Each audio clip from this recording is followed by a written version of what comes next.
food crisis, and all exacerbated by COVID-19. And finally, 24th of February, Russia attacked Ukraine, a sovereign state. So we thought there was some reason to discuss the challenges of multilateralism. Also because Finland last year announced its own attempt to find answers to the questions which are in the air. We have a document called Era of New Cooperation, the contribution of the Ministry for Foreign Affairs of Finland to strengthen multilateral cooperation. And we are aware that tackling cross-border challenges, many of which are unknown, requires cooperation based on rules-based approach and international law. And it's in the interests of any country, but it's especially important for small countries as Finland. So in that document, we have priority areas such as equal rights and participation, climate and environmental change, sharing responsibility in the information environment, peace and security through expertise, just and democratic world, and smart societies of the future. Actually, the idea of organizing this seminar was of my deputy, Mariana Hyppönen, whom you might know. She had a tragic loss of her husband in February, and so I hopped in. But luckily, we got Elisabeth Sideropoulos, Saya, also Sian Christensen from the Norwegian embassy, and Alex Bayer from German embassy to organize the event. And we have had a few meetings around this meeting, so we are prepared.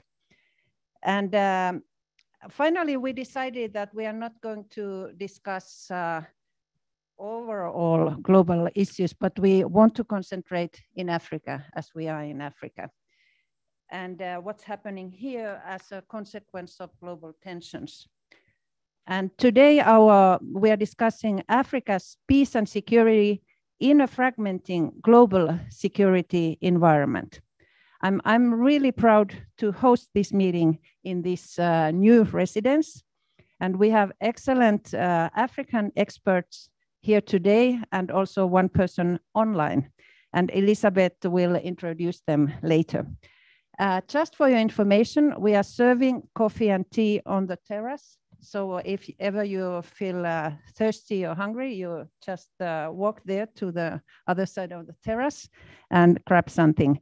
And for your information also, we are going to have lunch after this, so please stay after the discussions. Food will be good. I have my chef Jade, who has prepared everything for you. So with these words, I would like to welcome all of you who are present here today, and also all people online to this event, and let's enjoy. We will have a lovely day ahead of us. Thank you. Great. Thank you. Thank you, Ambassador, and thank you for welcoming us to your new, albeit temporary residence. It's at least 2 years, so that's pretty permanent for the next 2 years. Yeah. And to actually enjoy the beautiful vistas over the city. So may it bring you good fortune over the course of the next 2 years.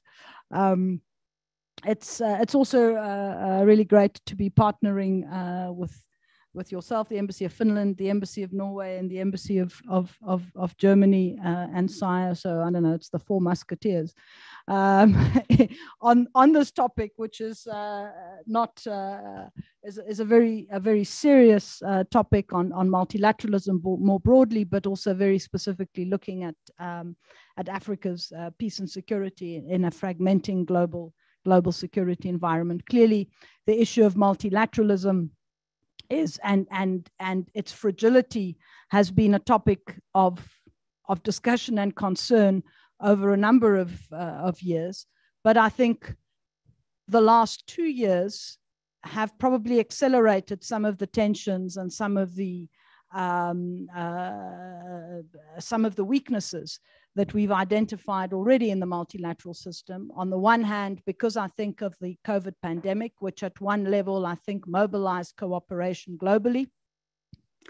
But on another level, when we talk about how cooperation rolled out in terms of medical equipment, vaccines, etc., clearly, I think there were issues there. There wasn't the kind of multilateral mobilization to the extent possible. And of course, more latterly, as you alluded to, Ambassador, the situation that faces Europe now with the invasion of Ukraine by Russia. From an African perspective, this has all of this broader milieu, not just the immediate current circumstances, but also the broader challenges that multilateralism has been facing for some time, are issues that have significant implications for the way in which we are structured as a continent, but also the way in which we engage with international institutions.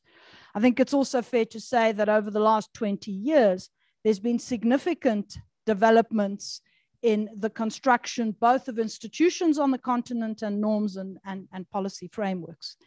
And these have, I think, created significant opportunities, and some of them we've seen play themselves out successfully, significant opportunities for us to really exert greater agency on issues of peace and security. So a lot of these issues are points that we're going to tackle this morning. Let me start in no particular order, but I'll move from my left, go to my extreme left, and then to my right, although this is rather unfortunate.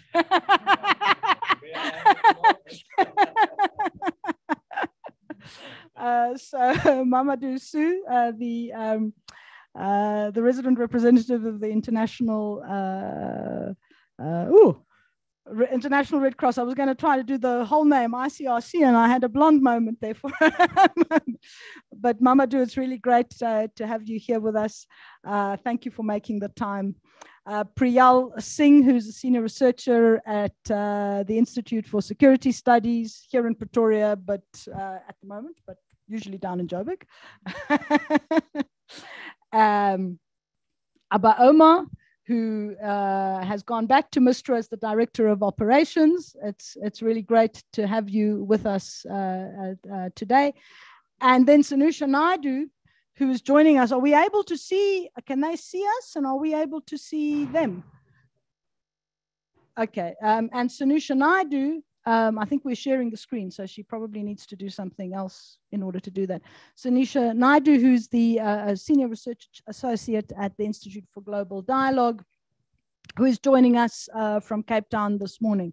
So she should, when she's speaking, be on the screen, and we can also see her here. So these are our panelists this morning. The approach we're going to take, as you probably have gathered from the way in which we're seated here, is not to have formal presentations, but really to have a discussion and a conversation, and then to bring you here in this room into the conversation with your questions and comments, but also certainly from our online audience. And I have my colleague there, Luanda Mpangosi, who will moderate that aspect of the conversation. So let's then kick off, colleagues, and I want to sort of hone in first at the micro level, let's say at the national level, talking about democracy on the continent. It's true to say, and Ambassador, you've already referred to it, that across the world we are seeing significant democratic backsliding, even in countries that I think for many years or many decades we thought were solid democracies. Many of the I think challenges we face here on the continent relate to us getting our governance on a stronger footing, on dealing with accountability issues, and therefore dealing fundamentally with issues of local grievance. What do you think are the factors? And maybe I'll kick off with you, Priyal. What are the factors that have driven this rise in coups, clamping down in some countries on political spaces? The huge opportunities created by the social media, both to democratize conversations, but also to clamp them down.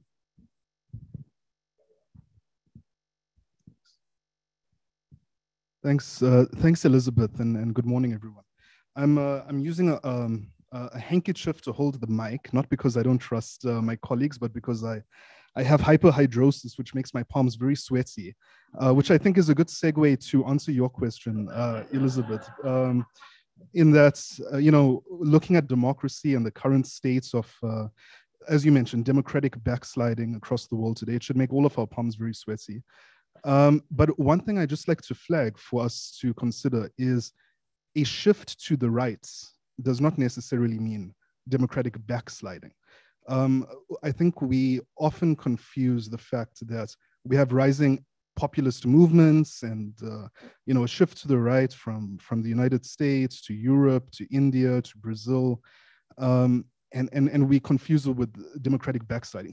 In many of these cases, institutions are strong. The democratic institutions are strong.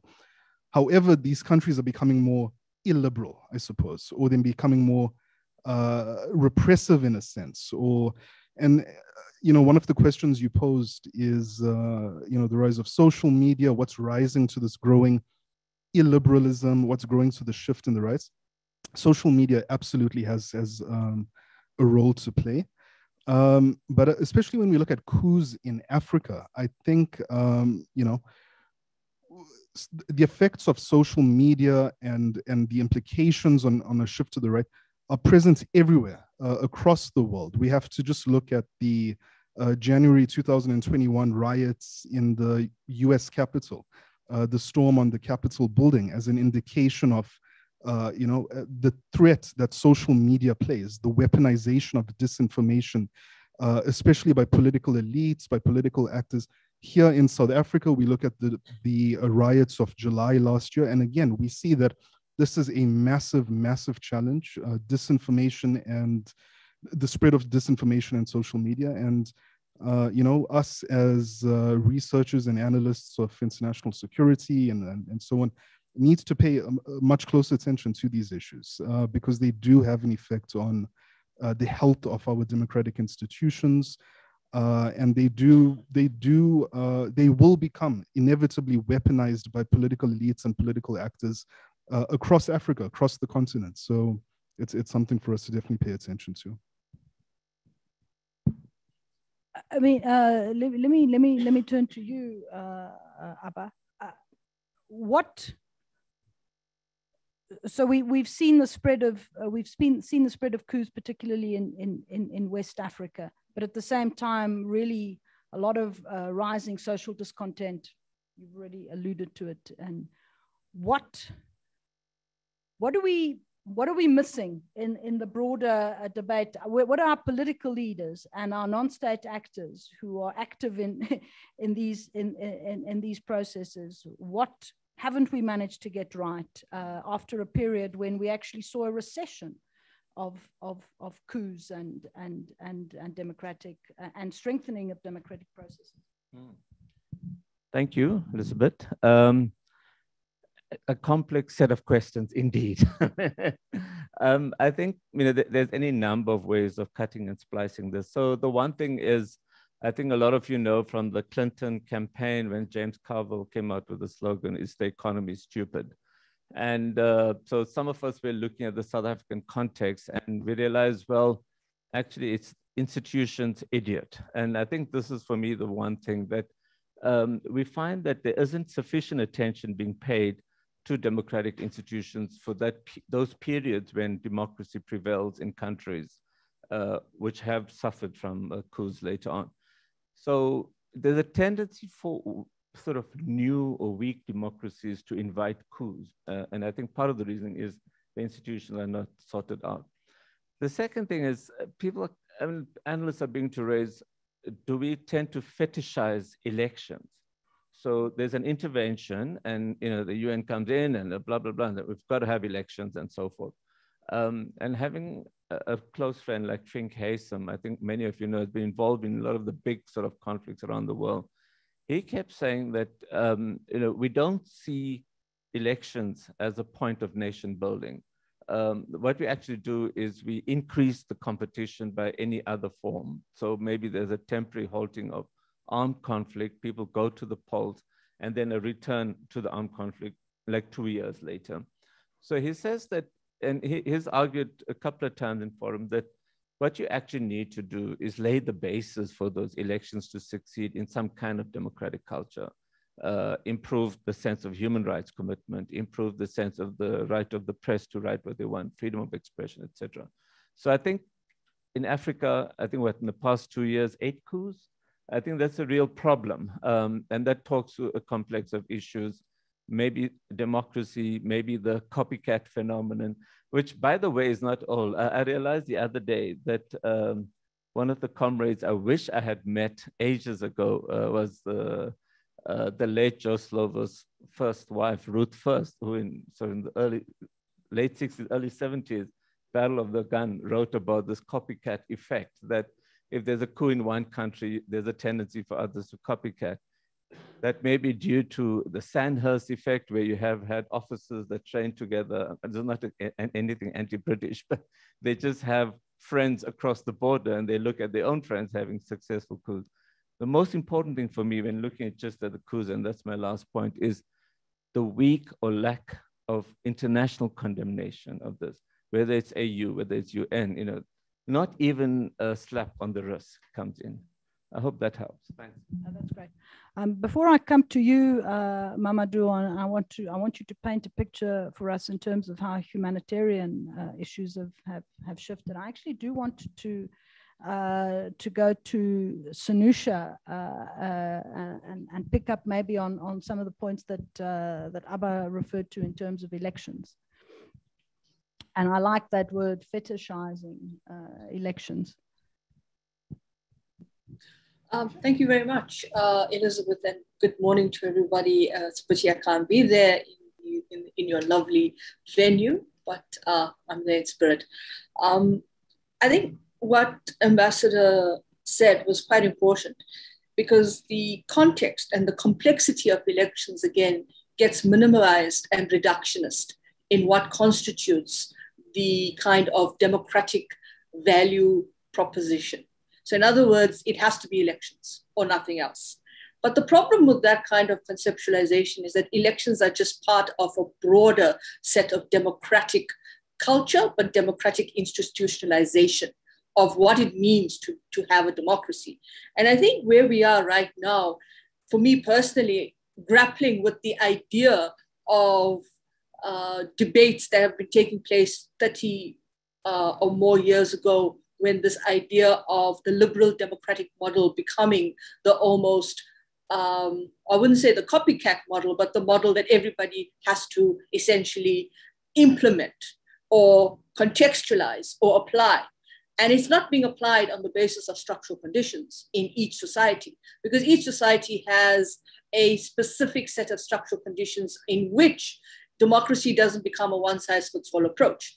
It's about democratic norms, values, and principles, which are kind of universal in a sense of what a democracy is. But when it comes to democratic culture, is how do you move beyond the ballot box?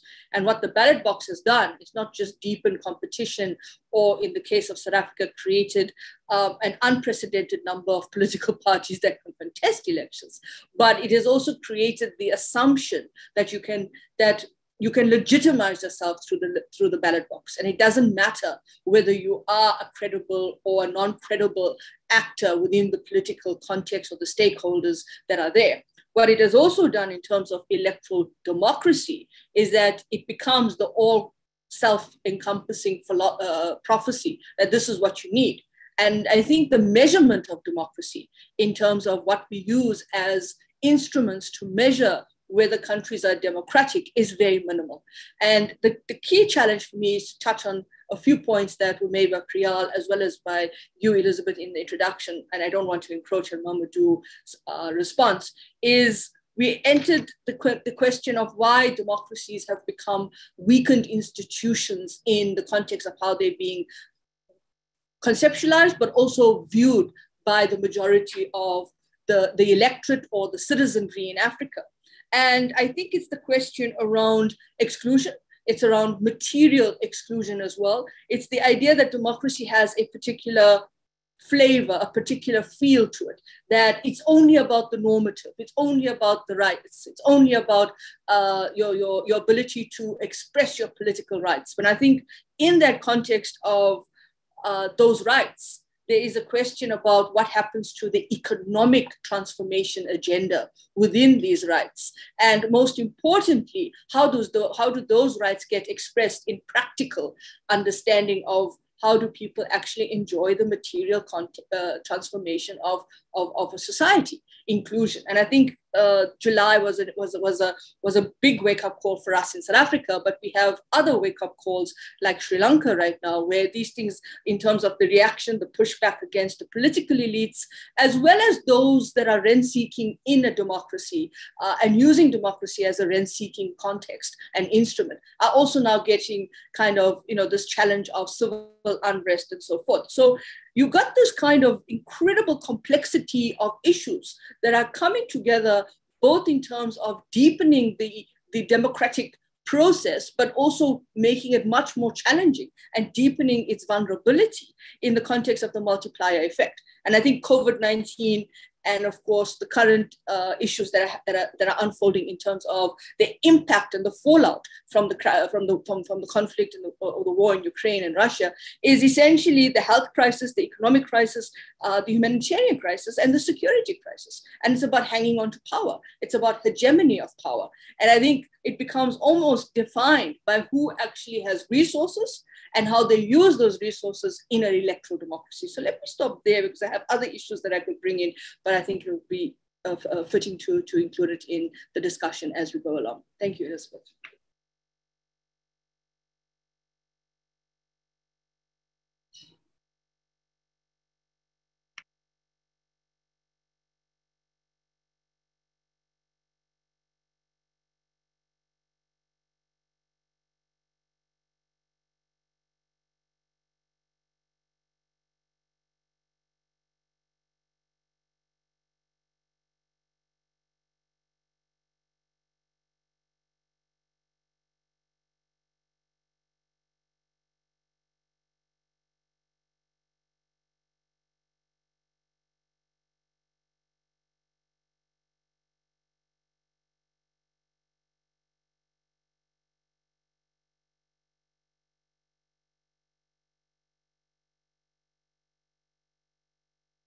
And perhaps if you can reflect from where you're sitting in the ICRC and on the continent, the types of humanitarian challenges that are being brought up, and the link, of course, to international humanitarian law.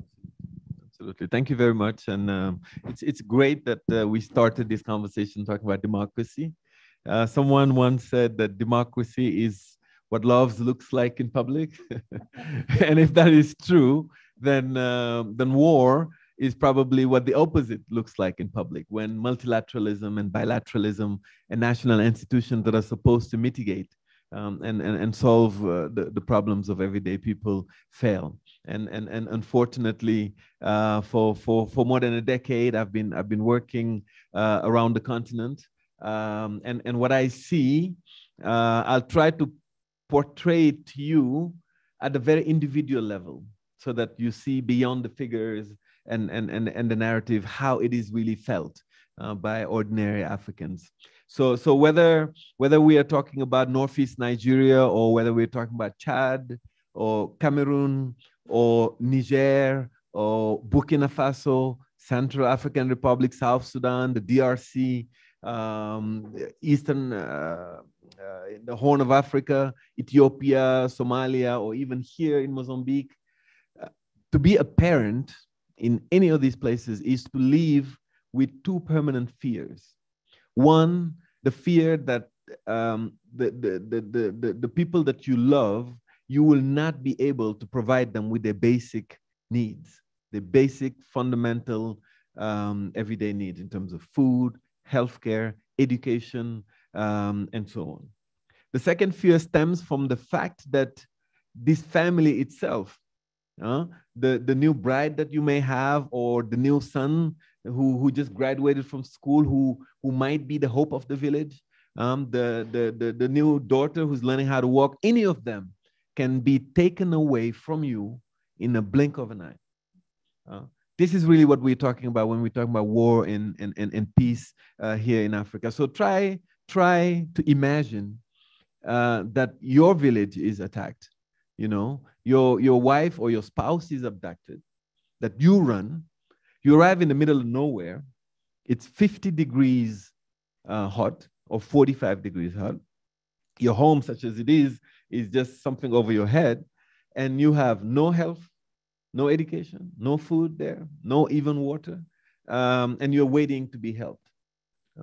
Try to imagine that.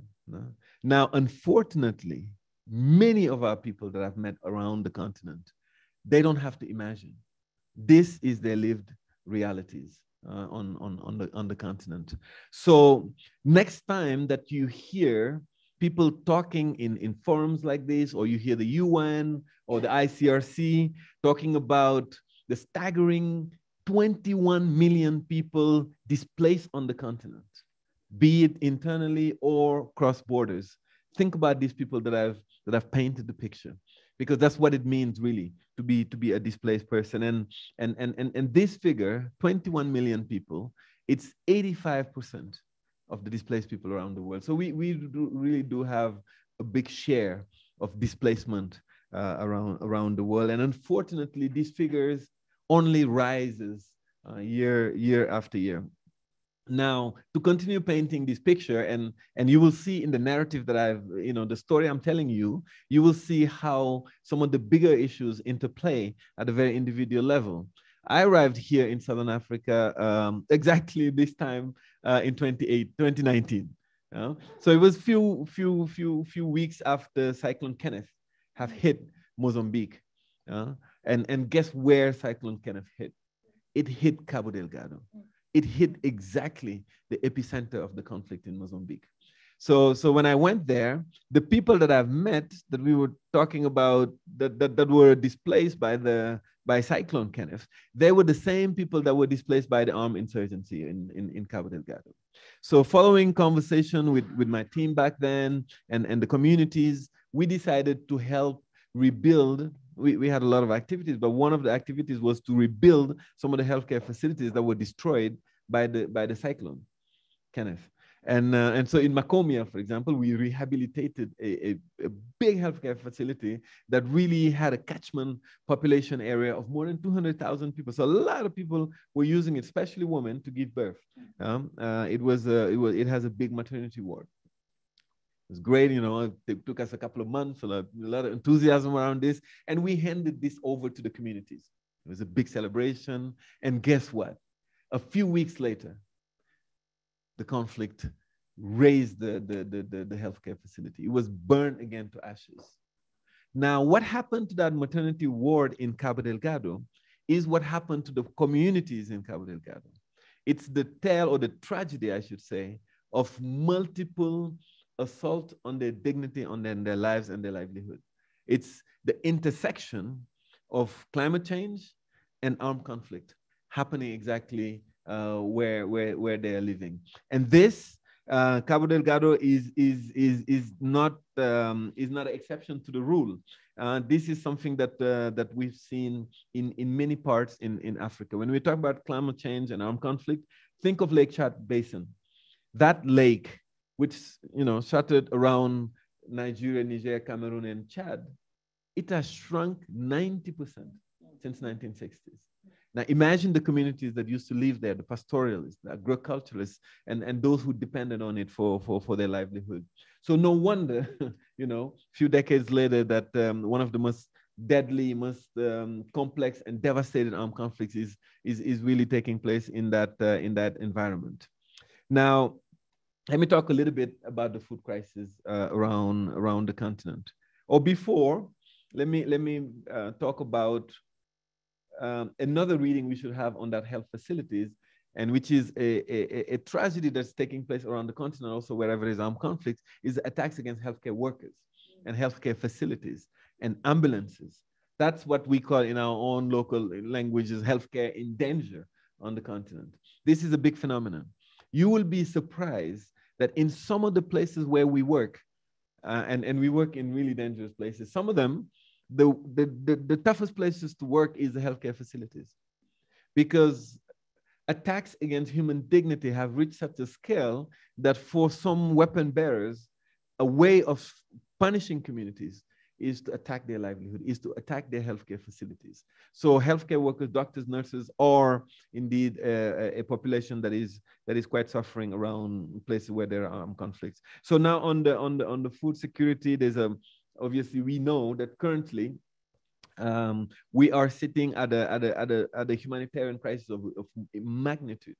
I'm not talking about 1 million or 2 million or 3 million. We are talking about 350 million people across the continent who are facing some severe form of food crisis. I mean, people are skipping meals. People are making tough choices between having to eat or having to take your daughter to healthcare facilities. And the Horn of Africa is tremendously affected, but also Southern Africa, but Lake Chad and Sahel region as well. And this is a great call to action. I remember, and when we are talking about this and we're giving these figures, we've become so numb at these figures that I'm obliged to use stories that I've seen myself to kind of bring it home to some people who hear. So what was it, 5 years ago? I was covering the Lake Chad Basin, and we were facing a very similar situation in some parts of Northeast Nigeria. First of all, there was a challenge of humanitarian access. So we could not access many areas where the conflict was taking place. Eventually, when we managed to have access, one of the first things that really shocked my colleagues was the fact that, when they're doing the assessment, they can't see kids under 5. Very few of them. And so they try to understand why village after village you don't see kids. And this was no freak of nature. This was no supernatural phenomenon. Kids under 5 didn't make it. Many of them didn't make it. And that was a huge indication for our teams. That's where we really scaled down the Lake Chad crisis, the response in the Lake Chad crisis, because we know that mothers, they will do anything to feed their children. And if the children are not making it, that tells you how severe the crisis is and was and is to a large extent. So obviously some of the drivers of these food crises, some of them are environmental, some of them are absolutely related to the armed conflict, the attacks, the lack of access to the farms, the field, but also the droughts. We've gone through 3 consecutive years of drought in the Horn of Africa. Now you have COVID-19 that have really compounded all those crises that we've seen in Africa. And it's great that we have, this is co-organized by Germany and Finland and Norway. These are great donors to humanitarian action, but we need more because again, the response to the COVID-19 cannot only be about health. It has to touch on all the infrastructures that have exacerbated the consequences of COVID-19 in terms of just helping communities find pathway out of dependencies. So that's the food crisis, and I will talk about one last humanitarian challenge, which is also a bit overlooked because it's not very visible. When the sounds of machine guns reverberated in her town in this village, I should call it a village, it's called Baga, in the shores of the Lake Chad in Nigeria. There was this lady, she took her children, her little girl, and ran to the nearby lake and put her on the boat so that she can escape. That's when she realized that some of her children were still in the village, which was being attacked by the insurgency, by Boko Haram. So she ran back to the village. By the time she was back on the shores, the boat was gone. And the little Saratu was gone with the boat. And so started years-long search of what happened to her daughter. And this is also a big crisis in Africa. Families who don't know what happened to their loved one. When villages are attacked, when people are on the move, sometimes they scatter. They scatter in different directions. Armed conflicts in Africa, another feature of armed conflicts in Africa is that they are taking place sometimes at the regional level. Few of them are only within the countries. Many of them are cross-border. So people are displaced across border. So fast forward another country in Chad, a lady called Hawa. She was a displaced person. She was a refugee. She has hosted 2 girls who are already living with her that she have adopted. Herself, she lives in a camp and depends on aid. And she passes and she saw Saratu crying. And she took her home. And for 2 years, Saratu lived under the loving care of Hawa. Until eventually, obviously, some volunteers with a Red Cross bib and some photos are, going around the camp looking for a girl called Saratu. And that's how we managed to find her and bring her back to her family in Nigeria and reunited her with the family. Obviously, leaving Hawa was extremely hard, but she was able to be reunited with her loved one. A lot of things to learn about this. People in Africa are extremely generous. In my experience, in Northeast Nigeria, there were 2.5 million people displaced. 90% of them were hosted and welcomed by communities who were extremely vulnerable before the crisis and during the crisis. Here in Cabo Delgado, last time I was there, I was in this village talking to them, and they were showing me people who were displaced, who were living in this community, in that house. And they were different religions. So some were Muslims, some were Christians. And I thought they were, relatives. And I found out they were not relatives. They were not even from the same religion. And they hosted them and shared with them everything that they had. So with all due respect to our donors, obviously, but these communities, for them, they are also a great donor to humanitarian aid. They are the first that respond to the crisis, and they continue to share their network. They use their own indigenous systems to help each other, even during and after the conflict, sometimes at great risk. Now, back to the crisis that kind of Saratu illustrated, but Saratu was a happy ending. We currently have registered more than 48,000 cases of people who are missing. And this is a very tiny fraction. People under 18 are an overwhelming majority of this. So last year, we did an awesome study with ISS. And I greet my brother Fonte, who's sitting here, who should be sitting here, because he masters these questions way better than me. But we did an awesome research with them, and I want you to, if you have time, people watching or listening, to go online to the ISS website and download it and read it and understand the magnitude of that crisis. Many crises are visible because you see the displaced persons. You see the volcano. But for the plight of missing, it's just an empty chair in a house, So they don't make the headlines, but it doesn't make it less of a crisis. Because for every one of those missing persons, there are fathers and mothers and people who desperately miss them. And they desperately also are waiting for news for their whereabouts. So back to how you started, we're talking about democracy, we're talking about multilateralism, but we're talking about people. And when our leaders don't make the right decisions, when communities are marginalized, when the state is absent, when I talk about the absence of the state, I'm not talking about absence of military alone, I'm talking about absence of schools, absence of healthcare, etc. And these ungovernable spaces continue to expand in Africa. Nature doesn't like emptiness. Something will populate those spaces, and unfortunately, most often than not, it will become forces that are not really helpful for the continent. So when we are talking about democracy, we're talking about the Saratus and the Hawas and others like her.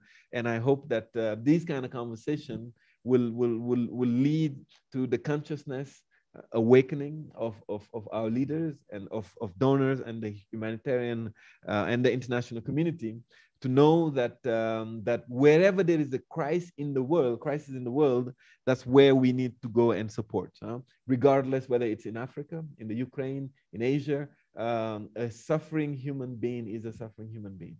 So I'll leave it at that for now. Hopefully you get the picture. No, I think absolutely, and I think Mamadou, I think you've just proven the power of story, power of these kinds of narratives to actually convey what both democracy is all about, but also very importantly what we want to get out of multilateralism. It's not an abstract concept. It actually has, when multilateralism doesn't work, when continental peace and security architectures don't work, all the ones at the global, whether these are the Security Council or the World Health Organization or the World Trade Organization, or all of the various bodies that we have created over many years, or whether the multilateral development banks don't work, they actually have an effect at the grassroots. And that connection, sometimes that link is sometimes broken. So I want, you've taken us nicely into, I think, the question that now is really, I want to come back to institutions. I think Mamadou has highlighted really critically that interplay between growing climate disasters, whether this is drought or whether this is cyclones, inability in countries of the state to deliver, of the state to be present, as you said, a rising local grievance in the context of consequences, external consequences that are impacting on the continent, food security, as a result of what's now happening in Europe. So let me throw the $1 million question. Priyal, do you want to take it? Are our institutions fit for purpose? I mean, we've had institution building in Africa, which I think has been remarkable.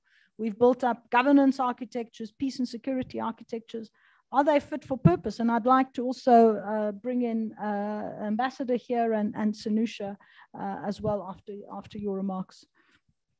Thanks, Elizabeth. I think the responsible answer is to say yes and no. It's a there's a nuance to the academic question. Response. But the short answer, and just to play the devil's advocate, is no. Our institutions are not fit for purpose. For many, many years, we have witnessed, and it's become a cliche to say, the nature of conflict, the evolving nature of conflict has outpaced the ability and the capability of the international community to respond to these changes. We've had the African standby force model that has been refined for over a decade, for years and years and years. And in recent times, we still don't really rely on that model. Time and time again, when conflict breaks out, conflict-affected states, regional states, neighboring states, look to alternative models that fall outside of the scope of the ASF and the African peace and security architecture. And I mean, that's just one example, but the rise of non-state actors and all of these,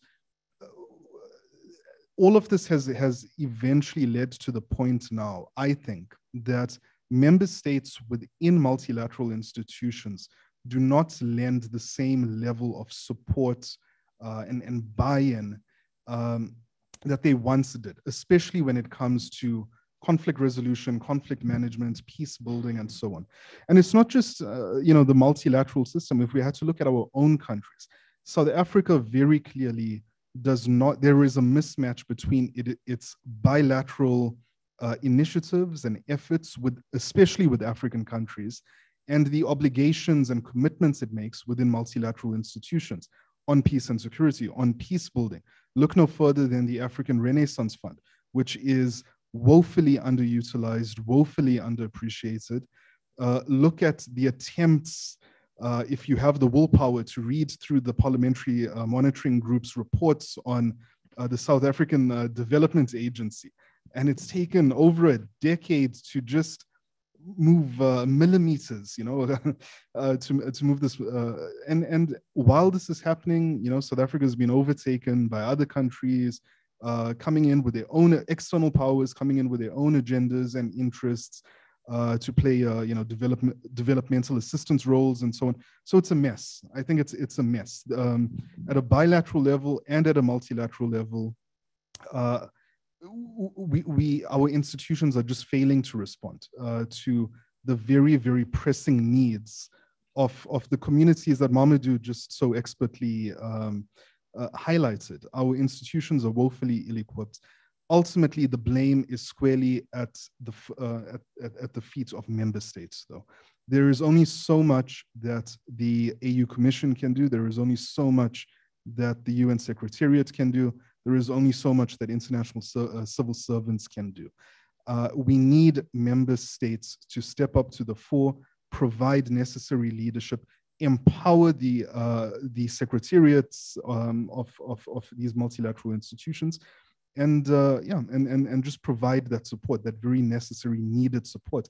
Currently, right now, especially on the continent, especially in Southern Africa, we lack that leadership. We lack that.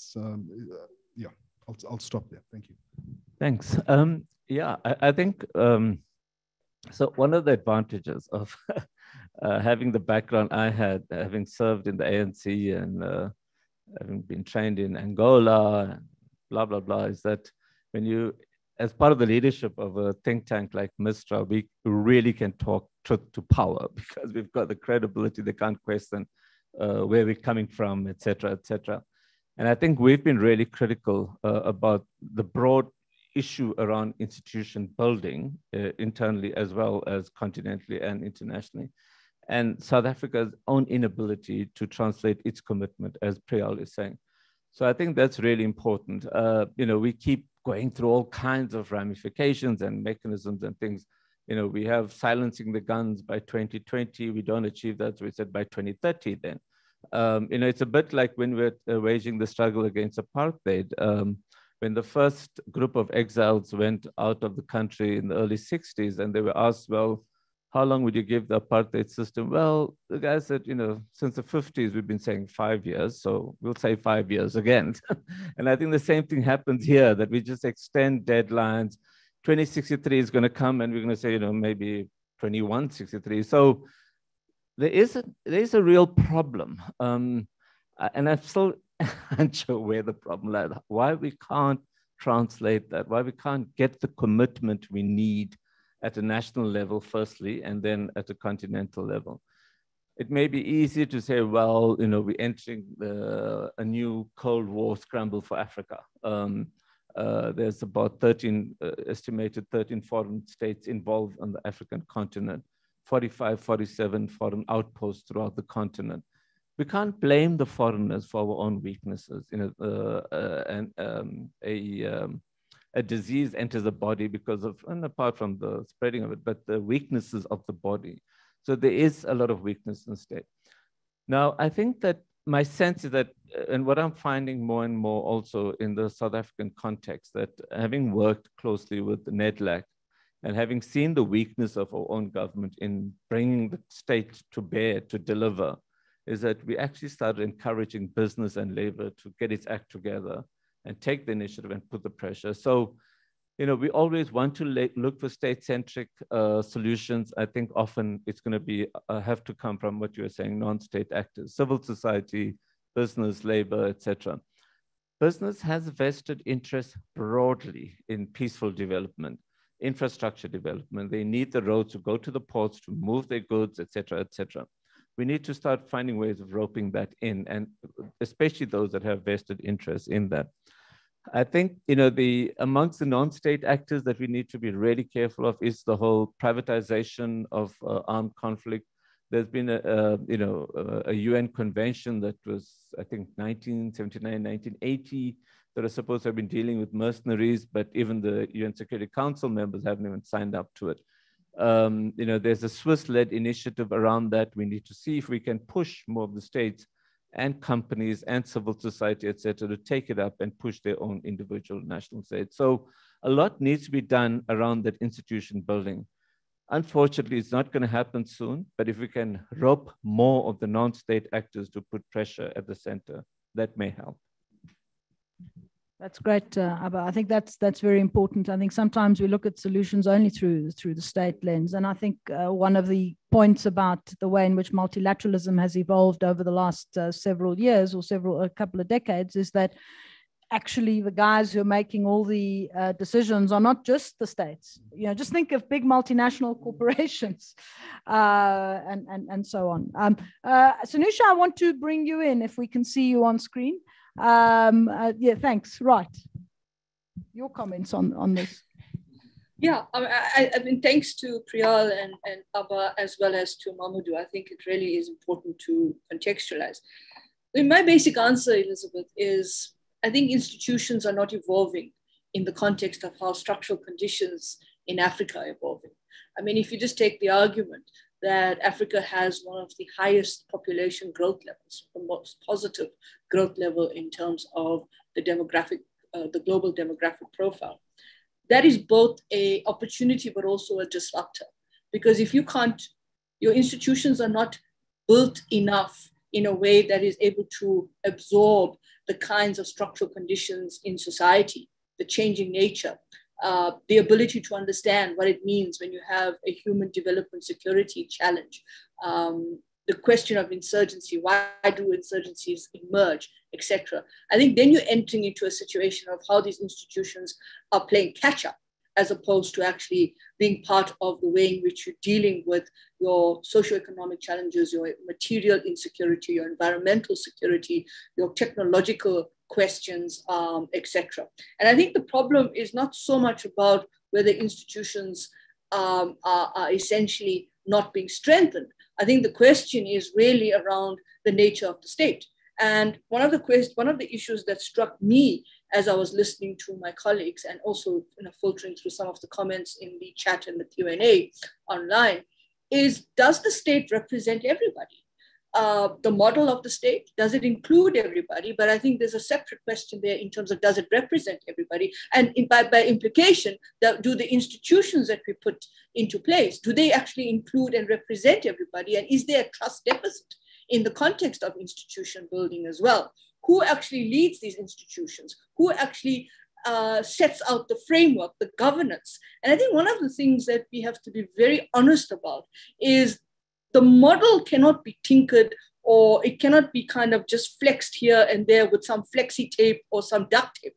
It has to essentially be asking the most serious question of, is it representative of people's material understanding of where they are in society, their inclusion, but also in terms of the fact that those that come to power on the basis of electoral democracy or whatever kinds of forms and topologies of democracy we have, the questions of institutional building is, who actually controls the institutions? Who actually creates the kind of dynamic that says that this institution is going to deal with peace and security? So the one big question for me in all of this is, how well prepared are institutions and those that create them, operationalize them, capacitate them, and then enable them to be implemented?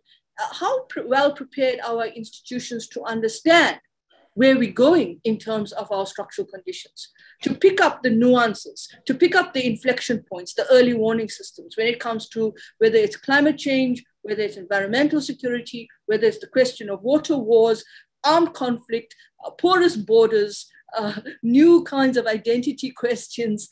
All of these things are critical to your institution. So I think we're sitting in a very kind of disconnected milieu right now in terms of what is the state, who does the state represent, and the role of the state, yes, quite importantly, it plays a critical role, but is it the only actor? And then the institutions we're talking about is also about the civil society groups as well as the private sector. And I think we throw a lot of buzzwords around here on these issues. Thanks, Sunusha. I want to maybe, I'm going to come to you now on a specific question, but perhaps maybe ask Priyal here. we've seen in terms of the peace and security architecture on the continent also some, shall we say, modifications. So we have the formal structures around the security architecture, but then you have an initiative, for example, a few years ago, like the G5 Sahel, which was a response to particular factors on the ground. They felt this was, and there were also external actors, but they're modifications in order to respond to particular circumstances on the ground. So there is both the formal structure and a degree of informality in response. But now we know that, I mean, more recently, even there, we have challenges in terms of those bodies.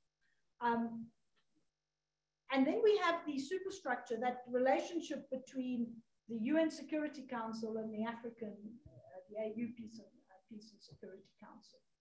I mean, are there nuggets there of positivity that can help us? And I take your point about, member states have to actually, they have to recognize their complicity and responsibility in this. But are there things we've learned from that process briefly, so that I'd like to bring in a couple of others. So let's keep our comments brief so that we can also bring in people from online and from the audience. Yeah, Elizabeth, I think you are almost poetic in the way you said nuggets of positivity, because there, look, I think when it comes to ad hoc security initiatives like the G5 Sahel, like the MNJTF, like the Coalition Against the Lord's Resistance, the LRA, they are positives to it, right? But it is too early to tell what are going to be the long-term implications of those kinds of interventions that fall outside of the scope of traditional UN peacekeeping or outside the scope of a traditional AU doctrine on peace support operations. Because the fundamental point here is that peacekeeping and peace support operations are fundamentally anchored by doctrine. They are anchored by principles, impartiality and neutrality and so on. What we're seeing with the G5 Sahel, these are coalitions of conflict-affected states. They have their own agendas. They have their own interests. Yes, they are affected by a common threat, but there's no, I mean, of course, there has to be an underlying doctrine. There's a military doctrine, but they're not guided by the same rationale or point of departure as peacekeeping or peace support operations. So I think when you say aspects, positive aspects, positive is that they are responsive. They can quickly try and address a very specific threat. One of the positives is that they can operate across borders very, very easily. But the jury is still out on what are going to be the long-term implications on humanitarian issues, what are going to be the long-term implications on addressing the myriad issues that inform the root causes of conflict. That these militarized responses that we're increasingly seeing are not at all equipped to deal with. They are militarized, securitized responses to a very specific threat. So I think I would flag that. Yeah, I think that's an important point, because if we look at the situation in Cabo Delgado, we know what the underlying causes are. Clearly, it's now, it has reached the point where you have to deal with it militarily. But if that's the only tool in your, another military term in your arsenal, then it's not going to get you very far in terms of sustainable. You want to come in here, Mamadou? Yes, just very quickly. I mean, institutions are important, and we've seen, for example, the Center for Disease Control the way it supported local communities, local organizations in the fight against COVID-19. So I think the success of the ADC is a good example that can show how Africa-wide organizations and institutions can come to support local organizations and make a real impact. The African Union is starting the African Humanitarian Agency. This is a very welcome development on the continent, because again, the needs the scales of the needs across the continent are too large for any single organization to meet. And that's why it's great that this organization is going to be part of the sector. But it will be good if it learns from the best practices of the ADC and work in conjunction with local African organizations, and facilitate through the help of state access to humanitarian actors, and so forth. That will also come a long way. Last but not least, just to talk about the scales of the problems. In Africa today, we are reaching 45% of our operating budget. It's in Africa. Sure. It's close this is now. The ICRC this is now. the ICRC. Just to tell you how much. Yes, it's close to $1 billion per year, and you know how much of it now is outstanding? Nearly 800 million.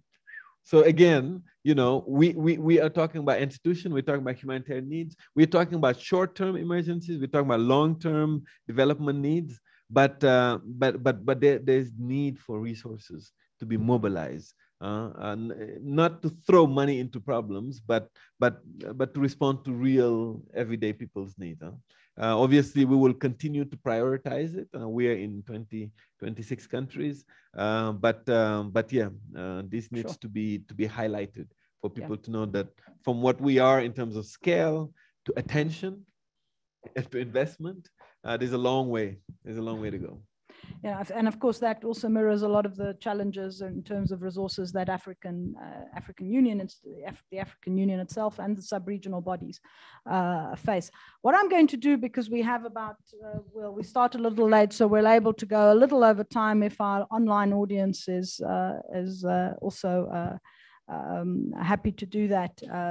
I want to turn over to the audience here, and also Luanda if there are questions. But I wanted to just make an observation, and perhaps you guys can come into it when we do the Q&A, which is, you know, South Africa is now part of the Peace and Security Council, and just listening to what you have said is one should not hold one's breath. But let me leave that there as a nugget to reflect on. I see there are, okay, I'm going to take 2 questions from the in-person audience, and then I'm going to ask Luanda to read any. Yes. Oh, you have a different, oh yeah, you have a different online conversation happening. Okay, then maybe you can also just reflect a little bit on the conversation rather than, yeah. Okay, so, ooh. Sorry. Fonte, you'll get your turn, I'm sure. Thank you very much, and thank you to Finland for hosting this. Thank you to the panel. I am Stian Christensen. I'm the Deputy Ambassador of Norway. I'll be as brief as I can. 2 quick comments and a question. First of all, I think it's important to realize that we are in the post-COVID multilateral world. And what I mean by that is that we have faced and are still facing in the world, in almost every country actually, extreme economic hardship as a consequence of the pandemic. And what do people and countries do when they face hardship? Well, they look inward. They always do. That's what always happens. It's a natural reaction. You protect yourself, you protect your country, you protect your group. Which is natural, but it's at the same time very counterproductive, because what we need is more international solidarity. And especially when it comes to these areas that we're talking about here, what we need is for especially states that have the ability and the power to actually reach out and do something helpful to help these situations. And I think it's important to start with that realization when we talk about this. Second comment is that I think it's also important not to shy away from the military aspects when we're talking about international security, global governance, multilateralism. When we're talking about coups, democracy, on the backtrack in Africa, we're talking about military coups mainly. There's a military component to it, and you mentioned, which I think is very prudent, the private military companies that are engaging in all these situations, and they're connected because it's the same companies that are engaging. What can the multilateral system do in Africa, the African Union, but also the UN to deal with this increasing element, which seems to be an increasing and a destabilizing factor in all these situations? Thank you very much. Did you have your hand up? Yes, I do. Okay, and then just pass it back to Adam after you ask Good. I'm Fonte Akum, Executive Director of the Institute for Security Studies. I'm an observation and a question. Demographically, Africa was sitting at 850 million inhabitants in 2002 when the AU Constitutive Act was adopted. Today, we are sitting at 1.4 billion. So there's a definite, and the composition of that demographic cluster has equally changed with the coming of age of a tech-savvy generation, kids who were born with phones on their hands. I look at that as an opportunity and as a threat. Second, democracy. We look at coups often and we need to understand them within context as well. In all of the countries where we have seen coups on the continent, there are countries where, take Mali, Guinea, Burkina Faso, the presidents who were ousted were the first civilian presidents who had come through elections based on coups as well, right, as transitional processes. Are we asking the right questions about these coups in order to respond to them? And how would those responses, in fact, inform the consolidation of democracy on the continent? The third links democracy and development. For close to 3 decades, since word of the third wave of democratization hit the continent, the question is, how exactly has democratization translated to development outcomes on the continent? And to what extent is the disillusion, the developmental disillusion, actually driving a lot of the interrogation about the capacity for Africa to effectively democratize? And finally, prevention. How have our institutions adapted to the capacity to actually prevent many of the challenges that you have all articulated, the Brilliant Panel, from climate to conflict prevention, to prevention of gender-based violence, and so on and so forth? And what do we need to effectively prevent? Thank you very much. I didn't, no. I can create a question, but...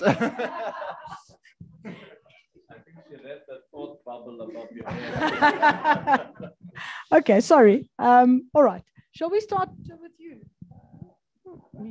Okay. Yeah.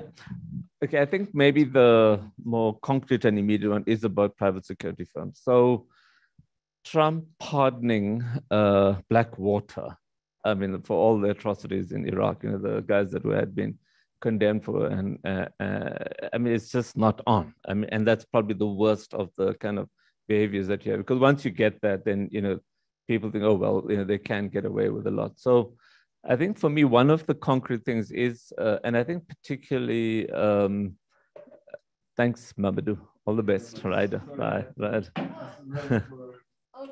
well, thank you. So one of the concrete things that we need to look at is how do we strengthen the convention around the use of those private security firms and so forth. Even within South Africa, it's been a kind of, you know, iffy discussion at best. And I think if we can push our own government to start behaving a bit more correctly and morally there. I think the issue about the whole, why hasn't democracy and development and the kind of delivery on that? I think there have been cases where democracy has been consolidated, and, you know, we must celebrate that. But unfortunately, the overwhelming kind of picture of Africa, and as we're saying, this past recent spate of coups, just makes one despair. And you kind of start wondering, are we going to get the level of democratic consolidation that we had hoped to become the broad agenda of the African continent? Now, there may be a number of reasons for that. And I know we haven't really touched on issues around ethnicity and tribe. We've barely touched it.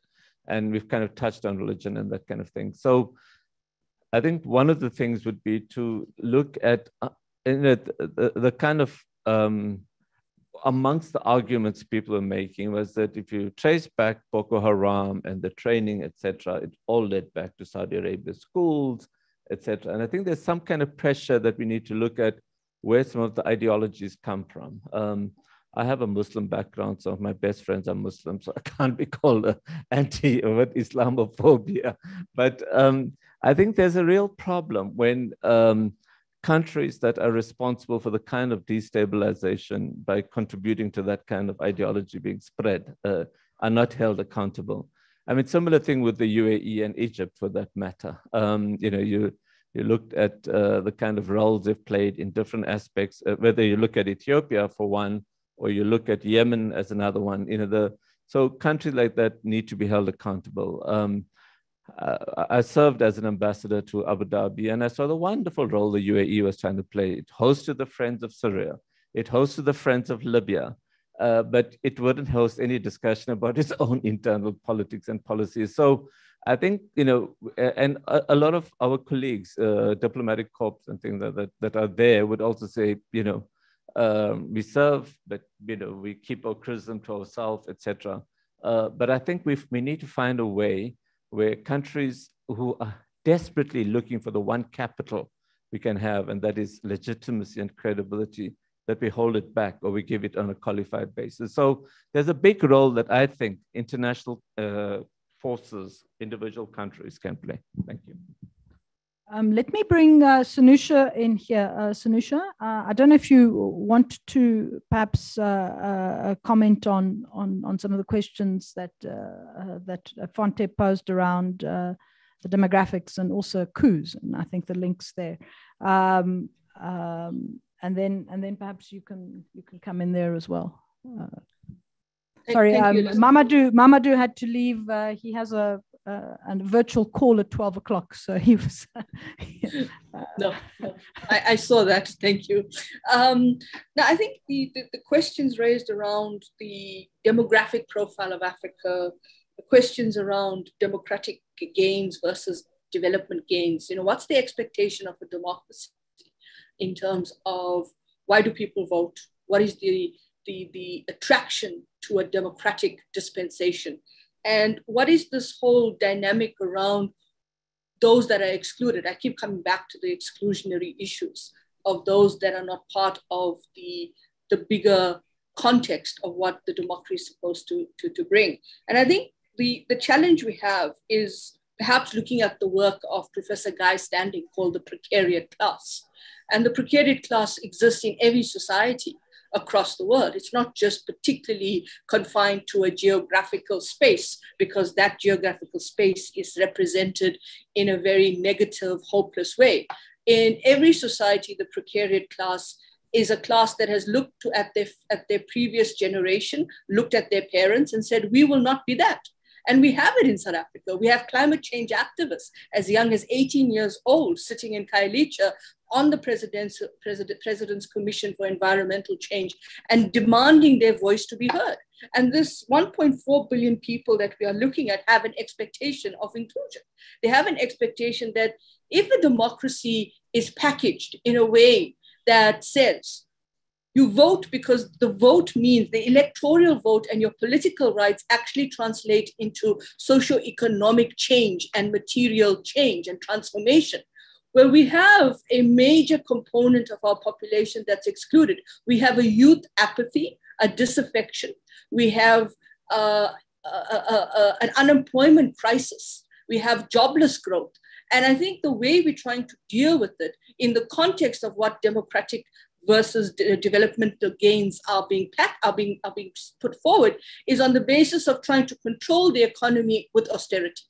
And I think this idea of austerity to keep it within particular targets of inflation management, keep it within particular targets in terms of not allowing the economy to become overheated or having a GDP problem, because that's what we have. We have a GDP problem where the idea of inclusion and material inclusion has become a disaffection. It has become an insecurity.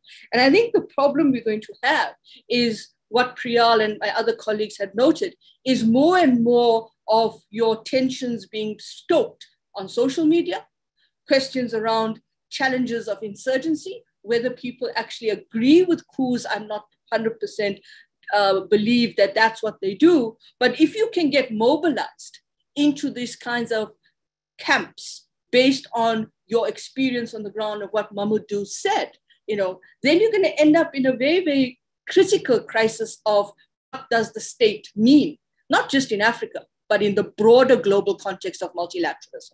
And if this state and the model of the state is not delivering, then we're going to end up in a situation where people have become more disinfected and disaffected and apathetic towards the system. So I think we have to be careful as well into assuming that the model we have can be self-correcting. I think we're entering an inflection point on that as well. Before I move to you, Priyal, I also want to pose another question. So I think just to reflect a little on what Sunusha is saying, we need, multilateralism is fragile at the moment. It's being eroded. We need to strengthen it, right? We need to reconstitute it. But I think that's the issue here, that the multilateralism and perhaps the rules and norms that governed the system that has evolved over half a century and more recently in terms of the post-Cold War era probably needs to rethink some of the norms. And here we're not just thinking about peace and security, but I think we're also thinking more broadly if you're talking about how your global financing system works and debt. How you deal with debt, because that has a significant impact on your ability to deal with developmental challenges, or how your IMF and your World Bank work and your other multilateral development banks. But what I want to, so that's an observation. We can discuss it over lunch, or you can comment on it now, it's fine. But the other thing I want to pose is I want to take it a little bit to the international and say, you know, Africa, and certainly South Africa, has taken a position in the context of the current situation in Europe to say, you know, we're going to be non-aligned. This is, you know, we got to focus on negotiations. You know, we need the UN Security Council has failed us. I think was a point that made, I think, both by the president and by the foreign minister. I have a two-pronged question. The first is, how should African states engage in global fora regarding threats to international peace, wherever they are, not just African, because I think, you know, we kind of tend to focus on African conflicts. Everybody else focuses on our conflicts as well. But I think we need to, expressing agency includes sort of engaging more globally. And do we think that what is happening in Ukraine at the moment might be a game changer in terms of our own norms and frameworks? I don't know if you want to start with any of those questions, Priyal. I haven't given you time to reflect. But otherwise, I can ask.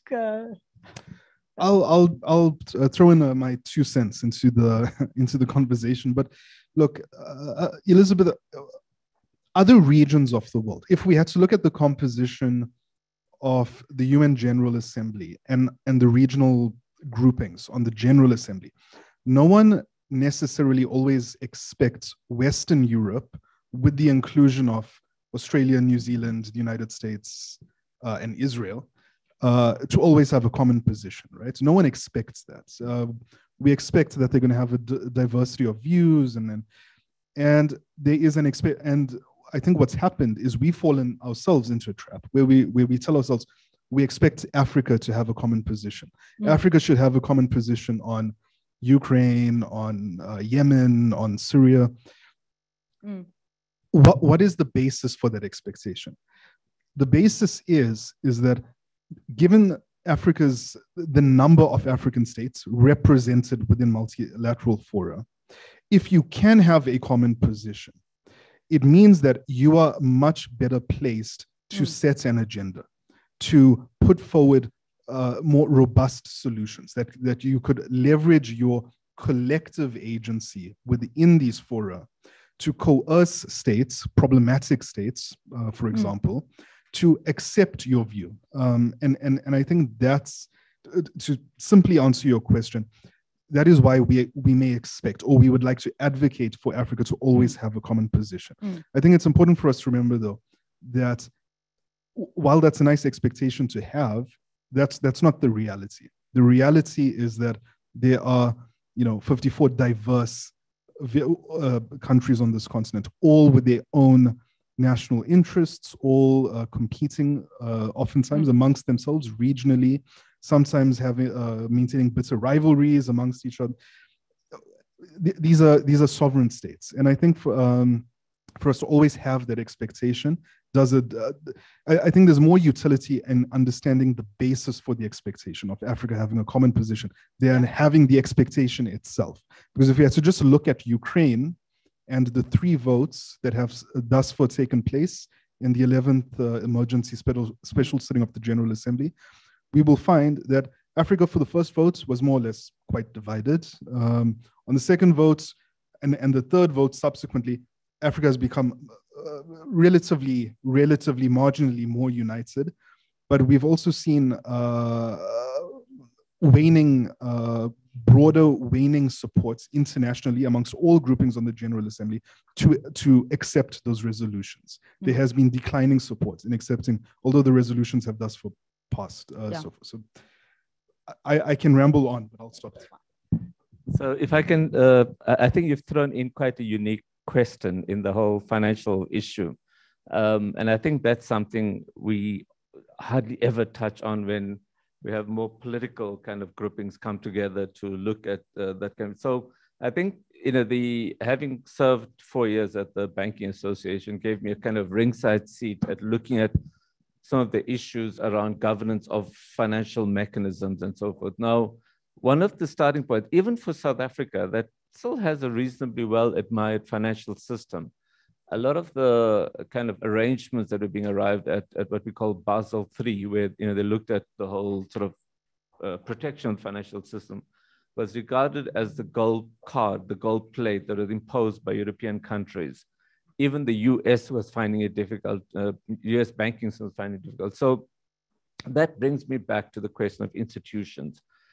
Because if you look at FATF reports, the task force on financial flows and that kind of thing, again, you do need good, solid institutions in your countries. And I think for me, that's where a big part of the focus should be. We should follow the money. As everyone would say, the FBI would tell you, everyone, follow the money. And I think when looking at peace operations, especially non-state actors in getting involved in these things, follow the money is going to be really important, but strengthening the institutions to be able to do that is going to be as important. What I want to do, Sunusha, I'll let you have last word just now, but do you want very briefly so that we can wrap it up to let us know what the conversations in online have been? Sure. 5 minutes. 5 minutes. Thanks, Elizabeth. We have had quite a robust discussion happening online, and we have more than 5 questions, but I'll try to sum them up. Absolutely. Sure. So there's a question that says, please, can you also discuss the issue of proliferation of arms and the manufacture of armaments leading to violence and crimes, but as seen in the USA? There's a question about the ruthlessness of state security agencies and the killing of civilians linked to sort of political killings seen everywhere in the world and also in Russia. There is a question from Vincent on the increasing military influence of Rwanda in the security architecture of Southern Africa. What are your thoughts on this, especially given Kigali's military presence in Cabo Delgado? Kasungu asks, can the AU become an honest and credible broker of the Ukraine conflict? Don't forget the rinderpest infestation that killed off livestock in the Lake Chad area in 1983. I think that was linked to Mamadou's interventions, so I'll pass that. In all of the problems and crises mentioned, take Cabo Delgado as an example. Where does education come in? What role does quality education or the lack thereof play in the severity of the problems or the solutions? Ian says, listening to what has been said thus far, I cannot but get the impression that Barry Buzan was right all that time ago when he said that there can be no talk of national security in the face of personal insecurity. So that's more of a comment rather than a question. We know that the idea of data as a commodity is real, especially in manipulating it in terms of maintaining and monopolizing power using social media. Politics is more informed not by reason or self-interest, but rather by what people feel and what people look like. What is your take or comment on that? Maybe 2 final questions. what do you believe that there are any lessons African citizens can learn from Southeast Asia?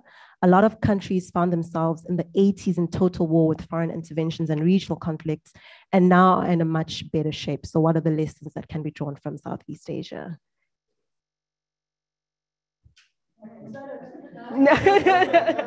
I've got lots more, but maybe I'll leave it there in the interest of time.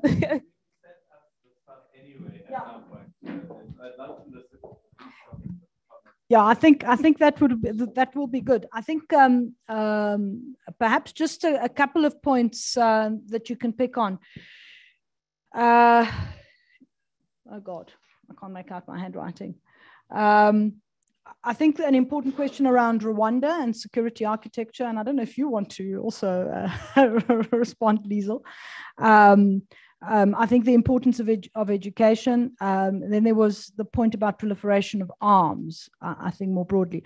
I don't know about Southeast Asia and whether any of you feel competent to okay. I mean, I think that's a PhD all on its own. Sunusha, do you want to kick off first, and that will bring it to a close? Thank you. Yes, we were having another online discussion, so there was quite an interesting. Mind you, yes, you've seen all of that. Right. I think generally speaking, if I could just kind of get a sense of a broad context of what is being discussed with these questions and comments online, is really trying to unpack where Africa's institutional architecture is going with regard to the peace and security framework. But more importantly, I think it's around challenges both in terms of leadership and where the gaps and weaknesses are in leadership in the kind of orientation and operationalization in implementing some of the key issues that have come up in Africa's peace and security architecture. How do you actually mitigate risk, if that's a possibility as well, in the context of how education plays a role, in the context of I think, resources. Priyal, you brought up the question of resources quite a lot. How much do we own our own African architecture on peace and security? And how much do we finance our own African architecture on peace and security? And I think this links back to the points around how do we utilize commodity booms? Do we go into booms and bust cycles? Right now, we're in a kind of interesting dynamic around the commodity boom, but how sustainable are those commodity booms for Africa's own peace and stability? But stabilization, I think, is a key issue here. What's the thinking on peace and security and the peace and security issues in the international system, in the UN system? And how much is it that we are seeing a withdrawal of peacekeeping missions or peace supporting initiatives? And what is Africa's responsibility in that? And I think there's a sense of a responsibility to protect. Last point I want to make on the question of, I don't want to get into Rwanda. I think Liesl is in the room and she'll be able to do a good job there. But I think there's also these challenges of what we didn't speak about, and that is the regional economic communities and their role in peace, stability, and development. Because I think that if you look at SADC, for example, SADC is, there's wonderful institutional architecture that looks great on paper, but then in implementing it, in SADC, you've got the crisis in Eswatini, you've got the crisis in Lesotho, you've got this organ on politics, defense, and security, but it also means that you've got to find that political leadership and consensus to be able to say, we're going to take this and do something and leverage the regional economic community. Because once you don't do that, you end up in a situation where at the subnational level, different actors start to complicate the architecture of the landscape. And so you're always playing catch up as when you see some of the reports come out, when you look at these institutions, they're playing catch up to what is already there. Whereas if you think about what needs to be done in terms of the institutional space, you need to start solving these issues in terms of the fact that there is a change. And I think we've got to be honest as well. In the global system right now, there's a change. The politics of what's going to happen in terms of resources are changing fundamentally in terms of what kind of peace interventions and stability is going to happen in Europe. So we've got to be aware of that in Africa and think of how do we utilize resources as well for our own stabilization. Thanks, Sunusha. I'm just going to ask Liesel to very briefly talk on Rwanda, and then I don't know if, because we're running out of time, I actually want to bring this conversation to Thank you, Sunusha. I'm Liesel Low-Vorgen from the Institute for Security Studies. So just in 2 sentences, I think if we can have a summit in June when SADC meets again on the situation in Cabo Delgado, and President Paul Kagame can be there, and all the troop contributing countries in Cabo Delgado can meet. That will be a win for the African peace and security architecture, because we've seen good initiatives and we need coordination, and it could be good if Maputo takes that initiative. The danger is that we're going to see a kind of a Niger Delta situation where around the extractive industries, around Palma and the Fungi, you have fantastic security provided by the Rwandans, and then the rest of Cabo Delgado, you have an insurgency and instability continuing. Thanks. Thank you very much. I'm not going to revert to you because it is now quarter past. And I just want to say, I want to bring this to a close. I think it's been a very rich conversation. I actually want to end with one point, because we are talking about multilateralism at the end of the day. And I think the point is that multilateralism isn't reformed and isn't redone and isn't tweaked sort of overnight. Sometimes you've got to test things out, and sometimes they fail. But that's fine. It's a bit like the way in which entrepreneurs work. What do they say? 1 in 10 of the startups actually succeeds, and I think that's an important point to remember. I mean, we don't have any concrete answers, but I think it's important to keep the debate going. And it was an interesting piece in the World Politics Review from a couple of days ago, which I thought was really useful to reflect on. Richard Gowan is writing about institution building after the First World War, after the Second World War, and in the post-Cold War period. And or in the 70s when they were creating the Conference on Security and CSC, Security and Cooperation in Europe. And one of the lessons is it is necessary to test a lot of ideas about international order and let many of them fail. So I think maybe if there is anything that we can take away over the last 2 years in terms of the challenges that I think multilateralism has faced, is that we actually need to embark on testing some new ideas, throwing up the balloons, and let's see how they move forward. Because I think that's the only way, short of a war, a full-blown war, like we had 2 of them in the last century. I mean, this is one way of moving forward on incremental changes to multilateralism in ways that can enhance it, and that critically, that it has a connection to the people on the ground. I think we mustn't forget that. It's not about the great architecture. It's really about how the architecture helps us on the ground. So with that, let me thank again our wonderful host, Ambassador Lamila, also the Embassy of Norway, Stian and Axel, the Embassy of Germany, for working with us on this. Thank you very much. I hope it's been helpful and has put some nuggets in all of your minds, and hope to see you again soon in person. So thank you very much, and thank you to our online audience.